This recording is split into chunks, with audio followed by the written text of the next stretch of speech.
Hey guys, thanks for joining us again for Detour Live. I'm your host, Dan Jones, joined as always, four-time National Road Champion from Australia, John Iffy Trebaro. I've got to come up with a new intro because it's the same thing. Yeah, well, you start going downhill as soon as you mention my name, but anyway, that's fine. Yeah, that's fine. I'll come up with something for Thursday's show. But I've been to a Van Sank lunch, so I'm coming in hot. No, you're fine. You're finally learning the art of you have a podcast and you need to hit the handbrake. So it's good. You're starting to mature at 86. We're wrapping the opening weekend for the classics, and there's a heap to talk about. And we've pulled in the big guns. Simon Clarke's going to be on the show, and Dave McPartland, Iffy. So yes, you got all your questions, all your research ready to go? All ready to go, mate. You and I have been really working hard on this today. I've been at a lunch and you've been doing other stuff. So it should be, as usual, should be great. All right, let's bring them in. Simon Clarke live, Dave McPartland live. Fellas, welcome to the Detour podcast. We're already off to some Wi-Fi issues. No, Clarkie's on. We've got him. So, fellas, welcome back. I'll kick things off with you, Clarkie. 11th in Umloop. I saw your tweet. You're a bit annoyed that you didn't quite get the final right. What happened? Give us your summary. Yeah, I mean, it was my first go, so it's not always easy to nail it first time, but to be in the front group there, vying for, sprinting for second place at least, a podium spot was a pretty golden opportunity that I wanted to try and profit from. And Sepp Van Mark had been third in exactly the same final in the previous year, and he'd been running me through the final and telling me how it went down and how I, if I came to the final there like that, how I should approach it. And basically there was 3 corners coming into the final, one at 900, one at 600 and one at 300. And after the 600 to go corner, right-hand up, he said basically nothing changes from then on. It's a narrowish road and your position there is where you stay. And he said he found that the year he did it, everyone fought for the first corner at 900 and then everyone kind of balked a bit, and he managed to do a big move coming into the second last corner, slotted into third wheel and finished third. So I had the same plan, except that as we came out of the third last corner, there was this screaming crosswind and no one could move. And we just stayed where we were, and I ended up the pretty much the position I was in when I came through the third last corner. So kicking myself a little bit, thinking that I had a good plan for the run into the final, and didn't go to plan at all. But it was still good to be in the front group and be amongst it, and you never stop learning. Now, Maka, is there a learning out of that? Listen to your sports director. Don't listen to other riders. Yeah, exactly. You should have had that info from the finish line staff when they come through. That's it. No, I reckon that's not a bad result. Straight up, Clarkie, for your first run at it in Belgium opening weekend. Thanks, mate. Yeah, it was a bit stressful, that's for sure. How was the weekend for you, Maka? Yeah, good, mate. We had a bit of a depleted lineup. We only had 5 starters both days, so we had to sort of be a bit picky and choosy how we did things. But we went in with Durbo as our leader both days, and Durbo came in. He'd already raced in Europe, which normally comes into opening weekend fresh, with only having Australian racing under his belt. So he was pretty confident, and we had a bit of bad luck, particularly on Saturday. He crashed on the Hollerwerk, which was the first main section where we had to be in position, ready to go, where the race sort of started to open up. And so that was the end of his day. And then we sort of looked towards Dion, and then Dion punched it on the boundaries just as all the race really, all the moves started going at the front. So he couldn't get back in time. So, yeah, typical sort of, not to be surprised by, because opening racing in Belgium is always a bit like that.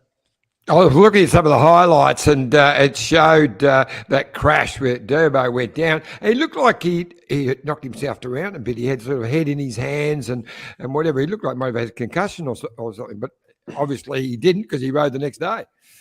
No, that's right. He got in the car and he was a bit dazed, and I was looking in the rear vision mirror at one point, and he didn't look good, to be honest. And then I think it was more just the shock than anything. And afterwards, we got him checked out by the doctor, and we were more concerned after the doctor said, "Look, there's no signs of concussion, but we'll see how he gets through the night." And then the next morning, he was fine, and no issues at all. So he lined up, and he was as you saw, he was good on Sunday. He wasn't the plan, but he got in the break and had a big day out on Sunday. So which is good, that with all the big races coming up, that he didn't get knocked around by it. Now, I was going to say, Clarke, I was very impressed with your ride on Saturday, even though Dan's not giving you any ticks. I'll give you a no. Because I was giving him ticks. He was hard on himself.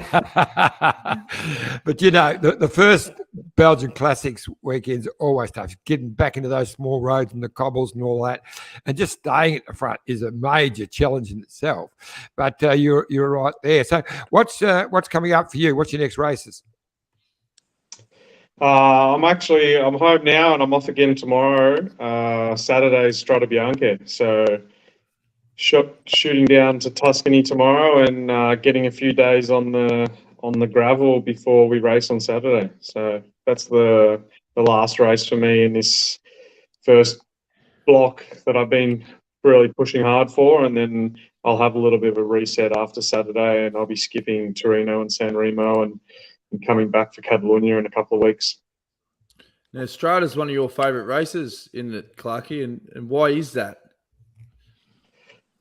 Yeah, I love it. It's my, the way people are passionate about Roubaix and whatnot. I have that same feeling for Strada Bianca. It really is my favourite race, and I grew up on dirt roads. I lived on a dirt road in the Dandenongs growing up for my whole childhood, and so riding a road bike down a dirt road I'm fully accustomed to, having done it in my whole teenage years. So a lot of guys feel quite uncomfortable in that situation, and I hit the dirt and kind of brings me back to my childhood. So it's actually a really nice race for me too. Now, Macca, that's true. I remember 2015, I think Esteban rode Strada for the first time, and he said that's the most scared he's ever been on the bike. Is that a balance when you're selecting teams to find riders that, they have to want to do it as well? Yes, we're in a perfect world. That would be one of the selection policies, but it depends on think on the riders that you've got available as well, because as I say, it's such a busy period. March with it clashes. It doesn't clash directly with Paris-Nice, but it's only 2 days before the start of Paris-Nice. But no, it does, Jonesy. Definitely, guys that want to need to do races like that.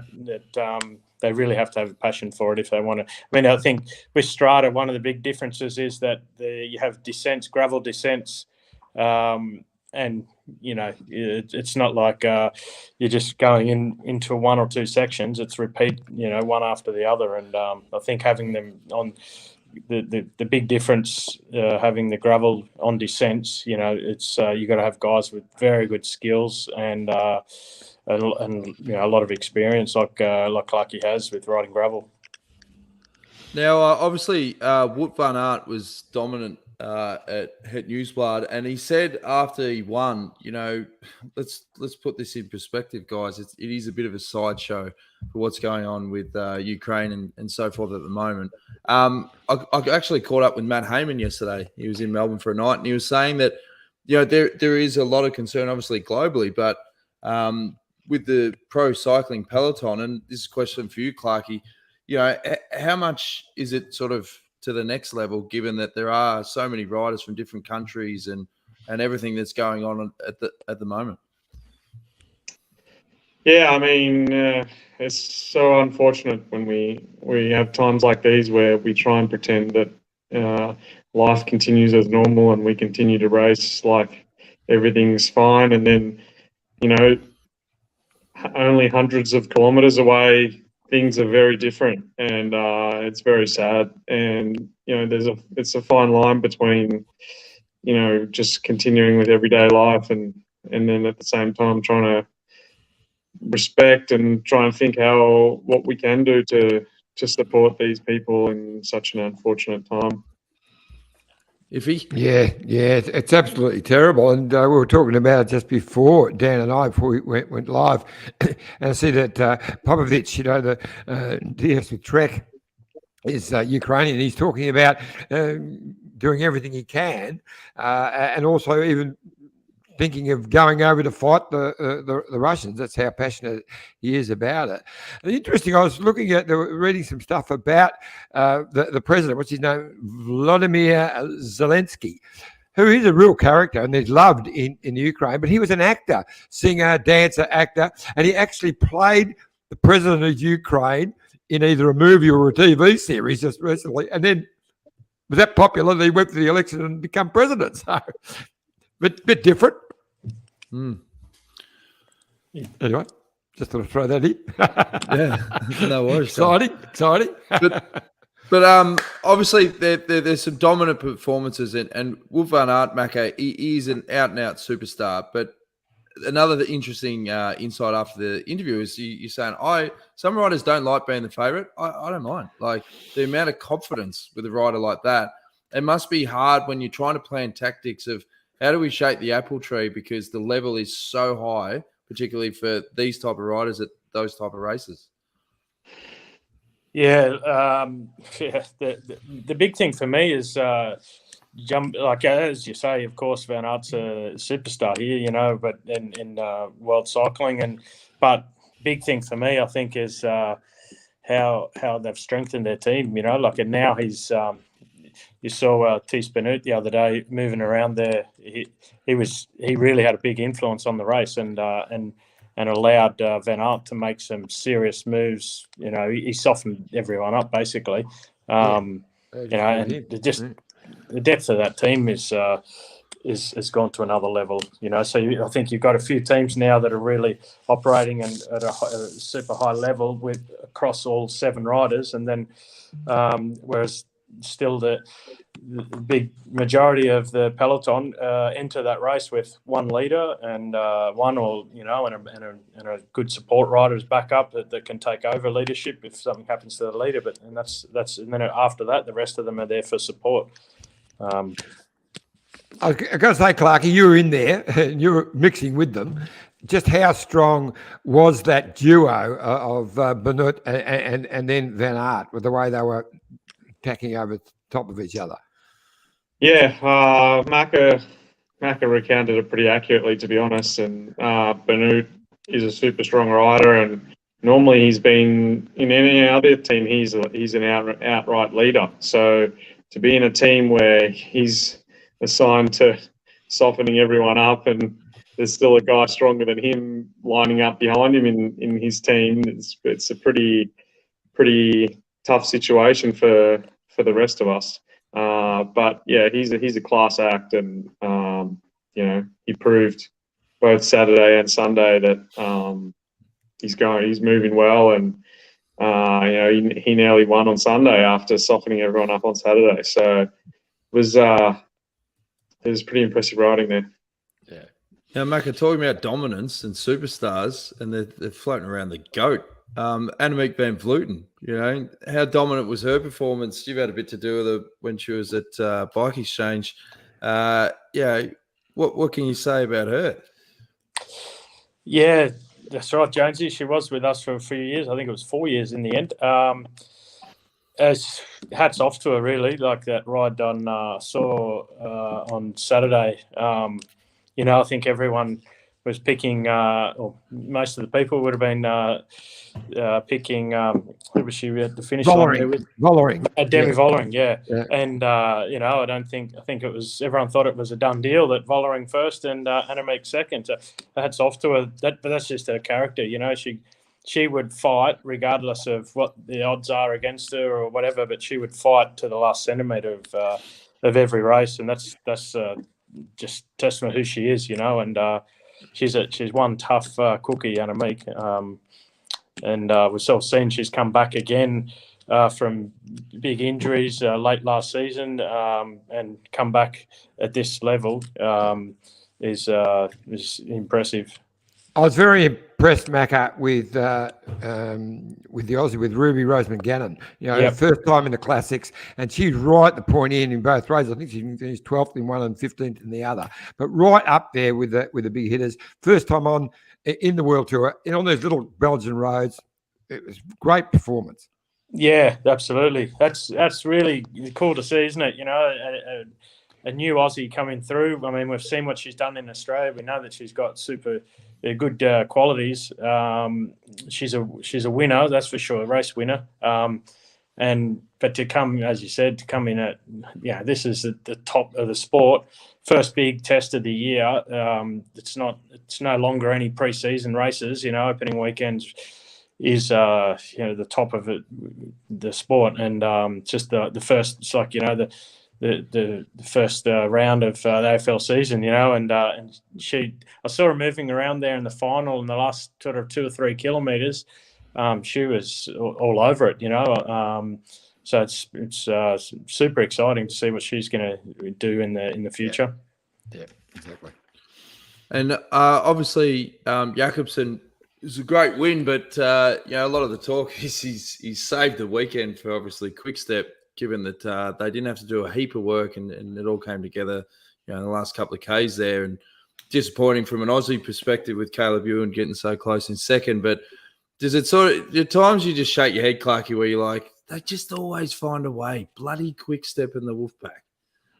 Yeah, I mean, I think their team, how Macca was touching on Annemiek's mentality, just pushing against odds every centimetre. I feel like, not that we don't all do that to some extent, but I think that mentality the whole of Quick-Step team have. And when you just go in as a unit with that kind of mentality, every centimetre, every millimetre counts, things just fall your way as a result. And, it is really noticeable that they have that mentality and they come out on top so many times because of that. And funny thing was, coming into that final on Saturday, the only Quick-Step guy in my group was Seneschal. And so I said, right, I'm following him because he's not going to mess this up. He's going to be having the director in his ear pushing for every centimetre, and he's going to, he might not win the sprint, but he'll be right there on the money. And in the end, he got caught out exactly the same as me, and I think he was 8th and I was 9th and I was 11th. So my plan to follow the Quick-Step train didn't quite work out. Well, I was just going to say, it's a very impressive ride from Caleb on Sunday in Kern Russell Kern, because he was supposed to be riding in UAE Tour, but got COVID and couldn't go. So he's only just got out of, clear of the COVID and rode on Sunday and was right there. He was actually finishing quick. So pretty impressive, really. For sure. For sure. Definitely. You should always tail it off with a question, so that we can keep. Well, I thought you guys would. So, guys, what do you think of that effort after COVID in that week? Bloody good. Great. No, he did a bloody good job there. That's it. Get him involved, John. No, but I think from what we've seen from the COVID, guys returning from COVID, it's the more with the Omicron cases. They're coming back a lot quicker and not losing much from their preparation for the season. I think guys have been back and you only lose sort of 10 days, and even in a lot of cases they're still on the bike for just really lightly until they get the clearance from all the tests, the heart tests, etc. So, but yeah, still chapeau to Caleb. He was still going for the win and up against super fastest guys there are. So still did bloody good performance. Yeah, to add on to that, I also have had COVID I did Mallorca, and I think I spoke to you guys even. And then I had COVID between Mallorca and Ruta del Sol. I was actually meant to race Provence, and did my pre-race test for Provence and came back positive. And I was none the wiser, and then just had to stay at home for an extra week, and came back the next week. And obviously I was very cautious that week in terms of training and whatnot, but felt pretty much fine, and came back for Ruta pretty much where I left off at Mallorca. So I feel like I got through that.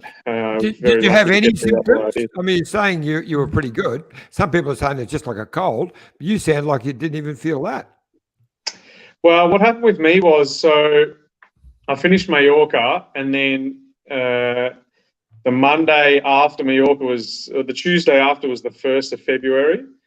And in Italy, they brought out a new rule that if your second vaccine was older than 6 months from the 1st of February, your green pass was no longer valid.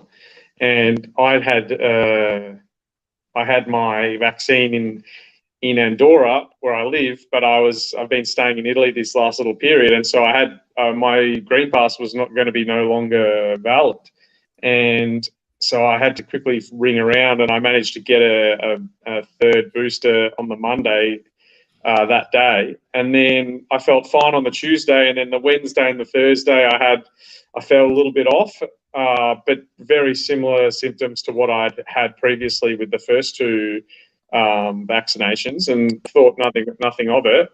Obviously thought it was related to the vaccine shot, and then the following Monday tested positive. So the only thing I can assume is those couple of days where I felt a bit off because of the vaccine actually wasn't the vaccine.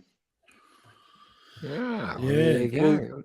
And then, people saying, oh, they test positive from the booster and whatnot, but I did a bunch of research, and from everything I've read, it's actually not possible to be positive from the vaccine. So many stories. My daughter also had COVID in that period, and she didn't have the vaccine, so obviously it was floating around. But yeah, we were all pretty much fine. I was very lucky. But I also know a few other riders from other teams that have caught Delta instead of Omicron, and they've been pretty much man down for a good week, 10 days. So very different. I mean, you can't pick and choose, but if you're going to catch it, you want to get Omicron, that's for sure.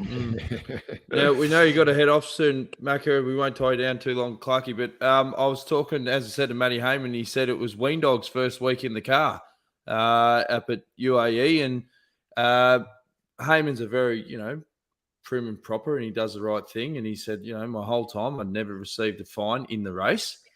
Day one, Weendog driving, fine, 200 Swiss francs.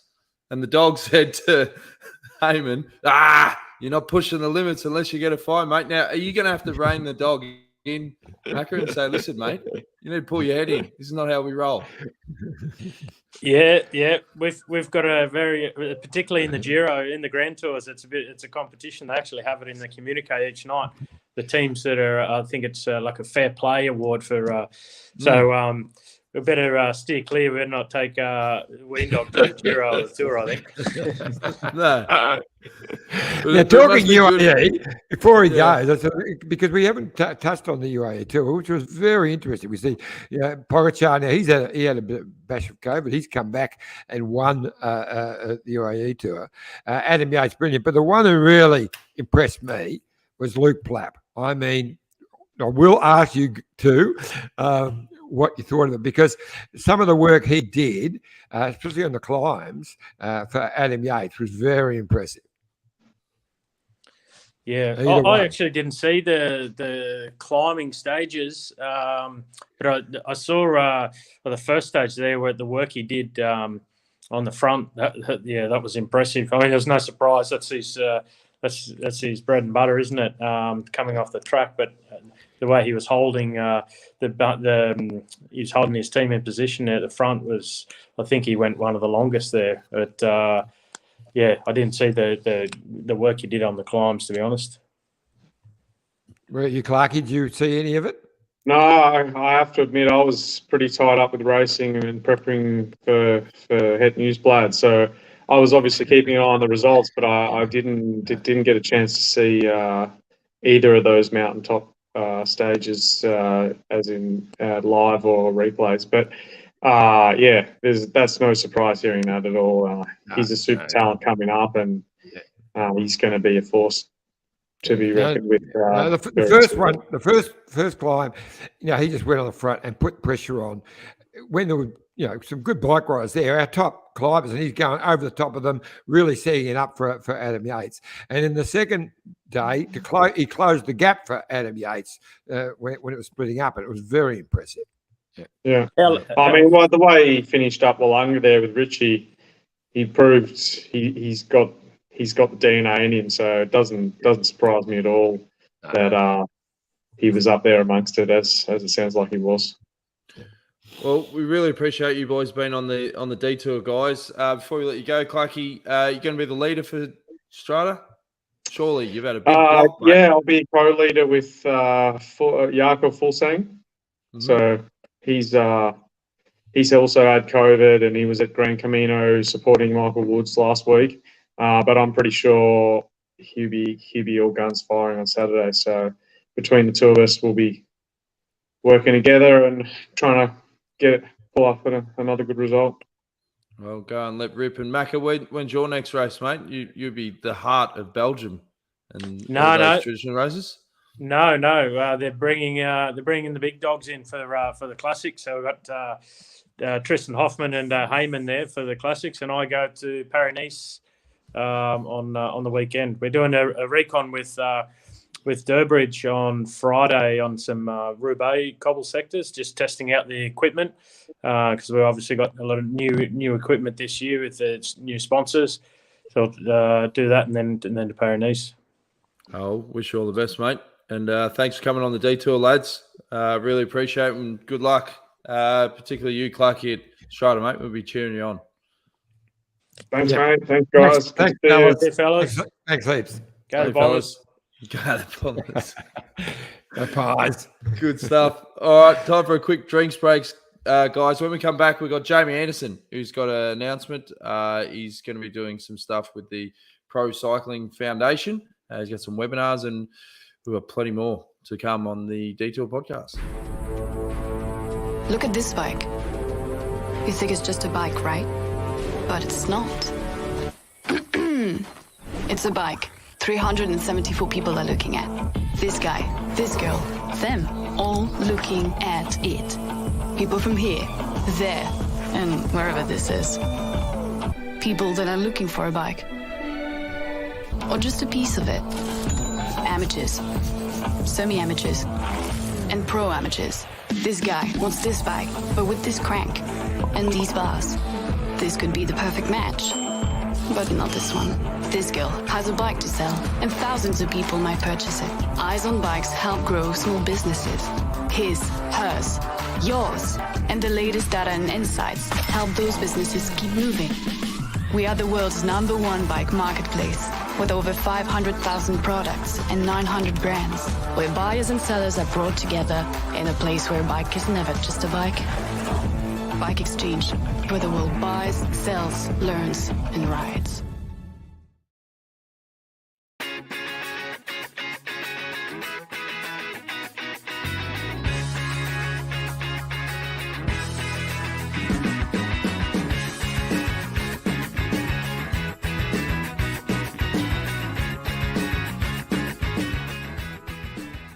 Are you dreaming of the ultimate cycling holiday?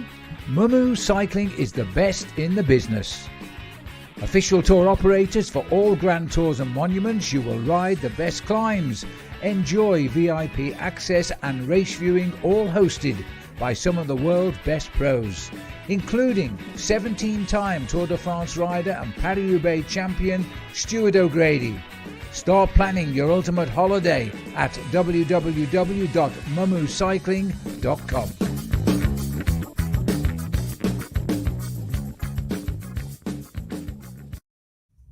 Thanks again to BikeExchange and Mumu Cycling. Now, Iffy, how are we going? Have we sold those 2 tickets to the classics for Mumu? We have, but I think someone's just pulled out. So there might be one spot left. So jump onto the Moo website and, it'd be amazing. But the real push actually is for the Giro, because they are now doing the first week of the Giro, which starts in Budapest, which happens to be next door to the Ukraine. So I hope that's not an issue. But I'll be there. I was with my mate Vazzy today, who was actually Ukrainian descent.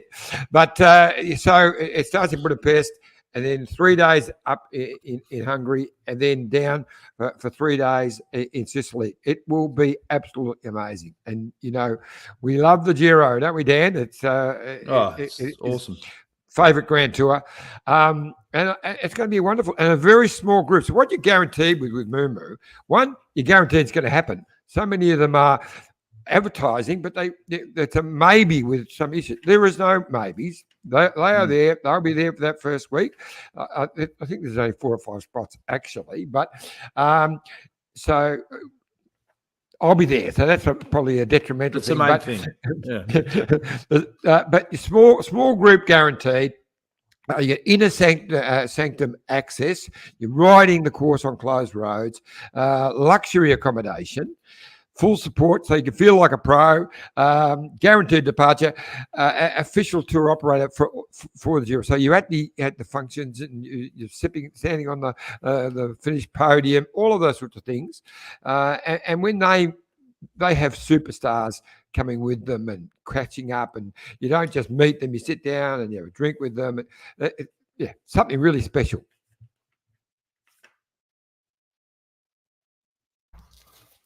What happened there? Sorry, I'm just trying to tee up Jamie. We've got a few technical issues, and then I was thinking, hang on, if he stopped talking. Now, John, hang on, I'll tee you up. Can you now talk about the Amy Gillett Giving Day on the 10th of March? I can do that because we're going to be a part of it. So they're having a great function in Melbourne at the Mirvac building in 477 Collins Street. But it is the Giving Day. So it gives you a chance. We want all of our Detour family to get involved in this. So you can jump onto the website, which you'll see come up shortly, and jump onto the Detour, or you can email through to me at john@cyclingevents.com.au. And the beauty of this, it's the Giving Day is to raise funds, vital funds for the Safe Roads for Safe Cycling campaign. Remembering Amy Gillett Foundation are one of the reasons in Australia that we're getting these changes done. But anyone knows, you riding the bike, it's still a dangerous thing to do most days. Amy Gillett is about getting all of the councils around Australia to realise they've got to change the roads and get that safe shoulder to ride on, or even better, bike paths in the major cities and towns. So fantastic work they're doing. So, and the other thing that's happening with this wonderful Giving Day is they've got some wonderful big sponsors who have come on board, and they're going to match every dollar raised. So we're hoping to raise. We've got a page. We have a page. There we go. That's our page, www.charity, so charidy.com/AGF/58089. Now that's ours. That's ours. We're hoping to raise $5,000. We're going to get a couple of our sponsors as well, and then that will be matched with. And look at these incentives and prizes, John. You could just rattle these off, mate. I can. Well, you raise over $750 and you go into the draw to win a special prize. It's dinner with me and Dan. Raise over $1,000. Over $1,000, receive a personalised AGF gift pack. Raise over $5,000 and you receive a box of Goodwill wine. Now, I don't know what Goodwill wine is, but it must be pretty good. And you raise over $10,000 and you receive a 3x3 marquee, food and beverage included, and 5 free entries to Amy's Great Ocean Road Grand Fondo in 2022, which is wonderful. And there's lots of corporate incentives. But look, the whole thing is... Everyone that donates to ours, we're going to organise something special, personalised for you. We're gonna take you out for dinner in Melbourne. We'll organise something. We'll go down to one of Jerry's many establishments. We'll drink some Mitchelton. We'll share some cycling yarns. we will put on a We show. will do all So that. We will. But we also everyone have that a lot donates- of we also have a lot of fans that aren't in Melbourne and we're around Australia and overseas. We have a vast international audience, but yeah, they're worth anyone supporting. that donates, we'll tee something up for you.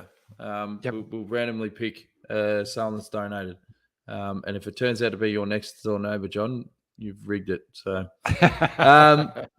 and then also on the day, did you mention, because I was in the background doing the logistics, did you tell people about the VIP event on the? I said it was at 477 Collins Street. I was just starting to and I'll cut you come off. along. No, it's fine. But and you and I are going to be there. We're actually going to do a detour podcast live. You're trying to throw me under the function. bus, trying to get me to be part of the cycling. No, you challenge. threw me under the bus. I just said it would be funnier if you did it. But anyway, I'm doing the cycling challenge. That should be fun and games. It's like a Zwift type thing, I think. But so you can see me in Lycra, which is very pretty sight. Oh yeah, can't wait. Now we've had this special guest on before, and of course it's Jamie Anderson from the Flandrien Hotel. Jamie, we've got you back, mate. You got your camera sorted out. And you've got a pretty big announcement, because there's some fantastic stuff going on behind the scenes. We've talked about, mental health on this show quite a bit. We're obviously passionate about cycling. Can you just give the listeners a bit of an insight into what's happening? Yeah, we're done. I mean, it's firstly, of course, we've just come out of as you've been talking about, a huge weekend here in Flanders. So with Omloop and Kurdener, we had a packed house here at the Flandrian on the weekend. So I got video that you sent through. Did you see it? Have a look at that. Yeah. It was a fantastic atmosphere, and I love the carnival type games and rides they set up on the side of the roads there in Belgium. That's what you need for the Bay Crits, Iffy. Yeah, I tell you what, you would have loved it. I should have sent you another photo. Actually, that they call it a kermesse. They have this like the bike race, of course, going on, and then they have the big festival. But there was actually like I don't know what to call it. Like they have these shooting galleries where you can win a fluffy bear and stuff. I love them. And the name of it was actually Shooting Kids. Oh, right. Yeah. Don't have that at the Bay Crits. Be close before you get it going. There was a bit of a double meaning in there, but when I saw it, I thought, that probably wouldn't fly in Australia. No. It had Shooting Kids. You took your kids in there and they didn't come out. But that was good. That was a fantastic weekend, actually.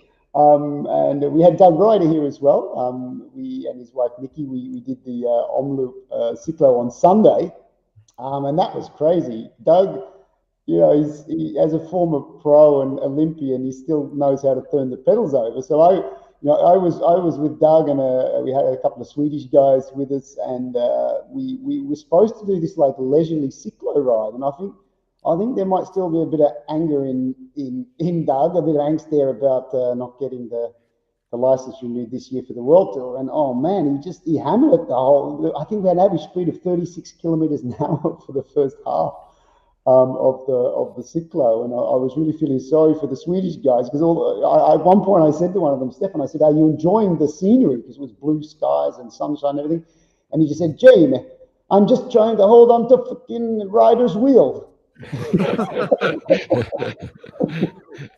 So it must be good being in the heartland, when opening weekend, because David McPartland was saying earlier, this is like Super Bowl weekend for these guys outside of Flanders. The locals must just love having these races and the classics back.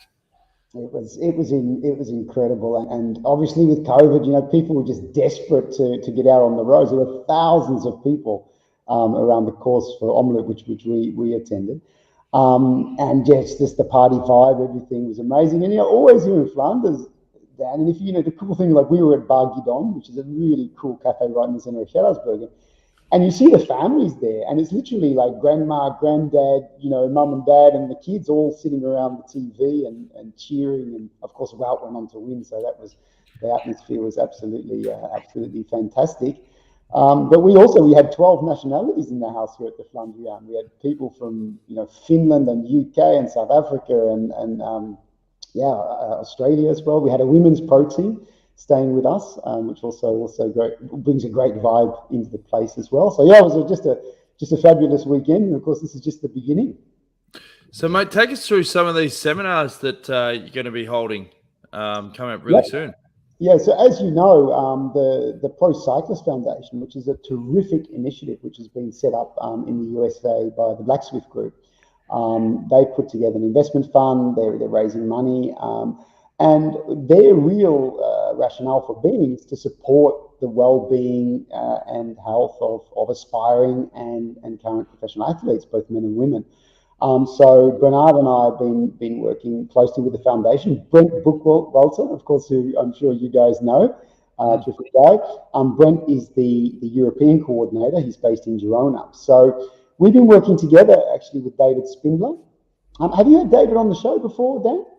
No, we've got to line him up because you've given me a heads up with David, and he's going to be a fascinating chat. But with our research on this program, we like to allow about 2 months to fill in about 5 questions.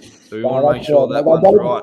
David is amazing. I mean, David's probably one of the most highly respected neuroscientists, psychologists in the world, not just of pro cycling, actually, because he's working across multiple sports, but really an amazing guy. And so he's coming in. We're doing a series of 3 webinars, which is all around high performance, but actually, how health and well-being, and especially mental health, plays a role in that. So the first one is on this week, Thursday, 8:30 p.m. CET, that's Central European time, early morning Australia, of course.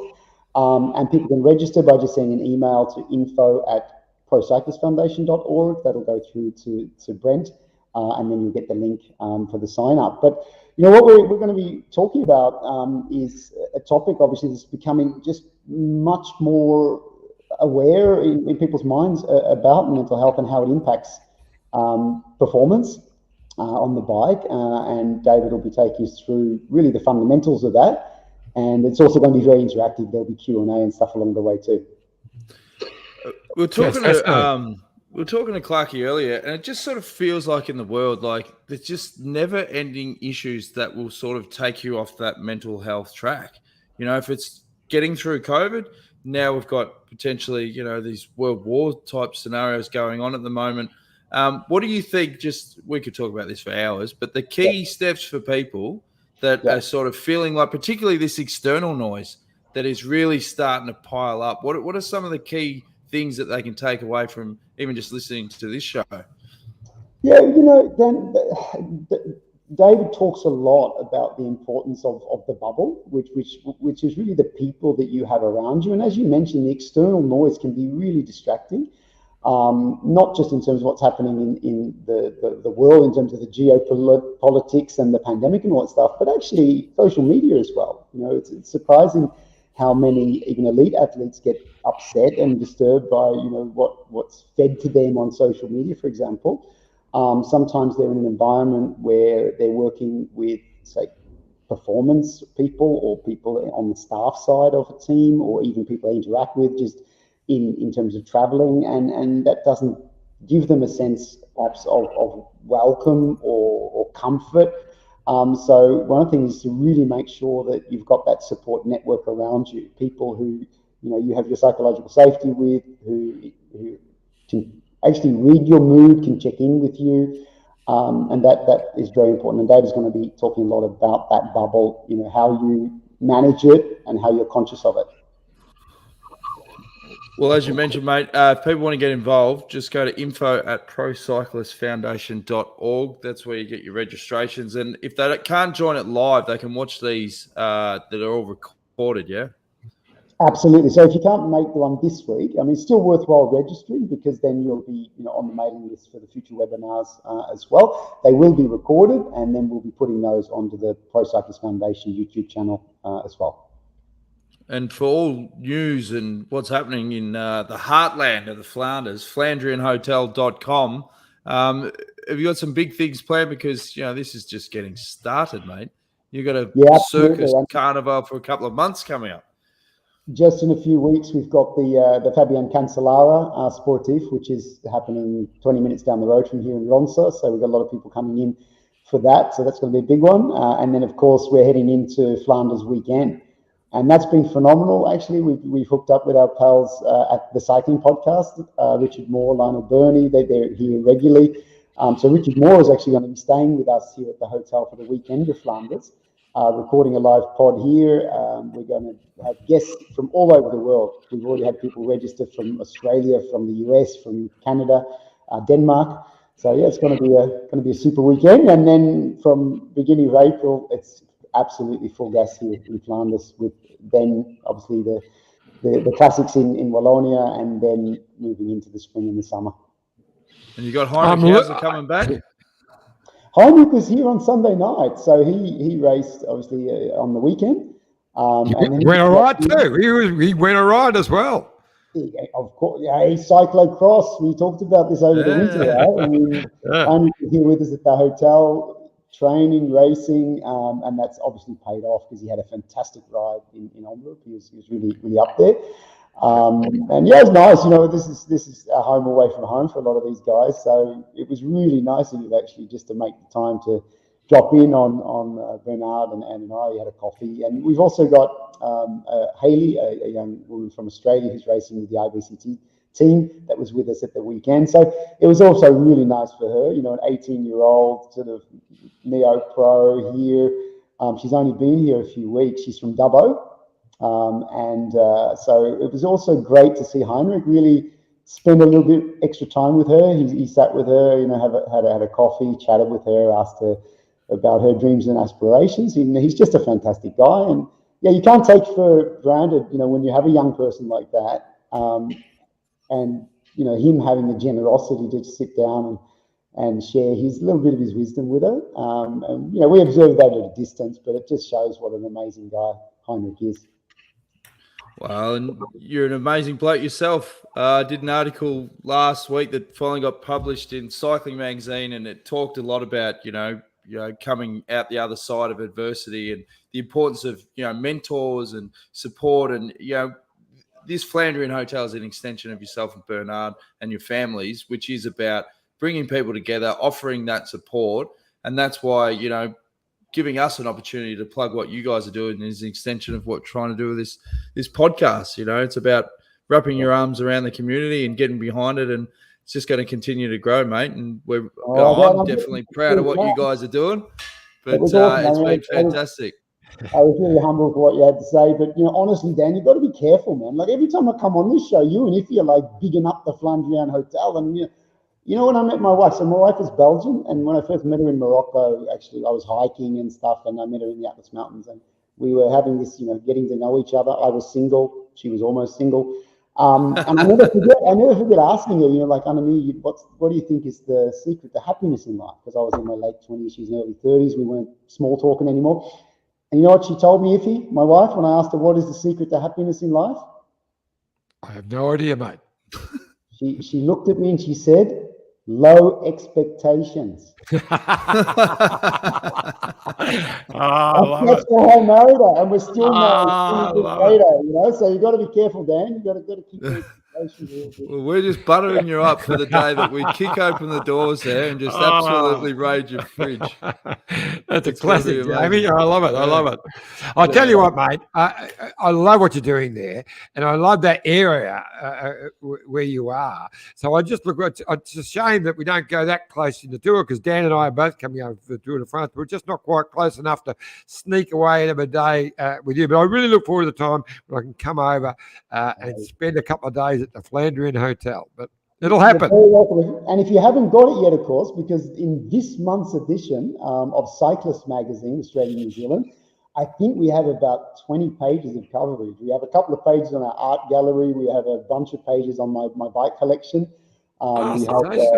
We had Joe, one of the writers from Cyclist. He stayed with us during the World Championships last year, and he wrote up a great story about the old Aquatamont, the cobbled climb. So, it might be a while before some of you can come across to visit us, but get a copy of the magazine this month, and you can get a bit of flavour for what we're doing here. Fantastic stuff, mate.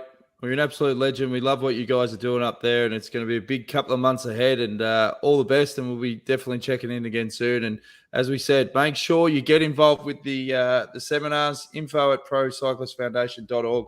It's going to be fantastic insights. And as you mentioned, Dr. David Spindler, he's the guru, so you'll get a lot out of it. So thanks for coming on the detour, mate, and we'll be checking in again soon. Great stuff. Great to talk to you, Jamie. guys. See you, Thanks for mate. listening, Good on you, everyone. Jamie. Bye. Thanks, mate. Jamie Edson, live from the heartland of cycling over there at Flandrien Hotel. And I always feel just a little bit more enthusiastic on life when I speak with Jamie. that's what he does. He's a guru. I know. He's a It's guru. good. It's beautiful because normally after I'm on a podcast with you, I feel a little bit down. You get I into know. me all That's the why time. I brought him in. You give me a but Jamie you know lifts what my Jamie spirit. is? I've worked it out. He is like when you used to book the trips on the Tour de France, you'd have a couple of rough hotels, but then you always had your chateau. Jamie's the chateau that comes in and forgets you about those rough accommodations leading up. And that was your secret. That's how you survived, getting the big name VIPs. You just spaced it out. Right. Exactly right. Before we wrap things up, if you have anything you want to add, obviously we had Jay Vine, world champion now on Zwift for Australia. And then in the women, Luz Andergest, she won for the Netherlands. Well, Jay Vine has proven he's pretty good when it comes to Zwift type racing because that's how he got into the pro world in the first place. But just interesting. See, only a couple of weeks ago, Zwift disqualified. There's a guy named what was his weight name? Doping whistleblower, wasn't it? Luciano Palastri or something. He got disqualified because he was the whistleblower. He announced that people were weight cheating as they do, but he actually went further. He actually said how they did it. So Rift disqualified him. He wasn't allowed to be competing in the next series of events. It was such a hue and cry about it. They had to relinquish that. And they've come out and said, we know what he was doing. We've now fixed it. I don't know if they have, but anyway, it's a real issue, this cheating with your weight. But anyway. It sort of feels like the e-cycling is a bit like, cycling in the early 2000s. Like that guy's just got to do the lads and zip the lip. Exactly. Well, imagine back in 2013 if I hadn't been doing it. When I came out after I lost 35 kilos after they chopped my esophagus out, the weight, they would have reckoned I was weight doping.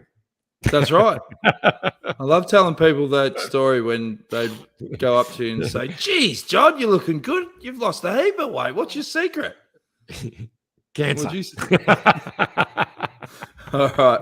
It's been a great show. Thanks to Simon Clarke, David McPartland, of course, Jamie Anderson, the Chateau. I forgot to mention the live comments. Caroline Harbour, g'day, lads. Janice Ashcroft, she says, hi, guys. Nice to have you back again, Simon. We will pass that on.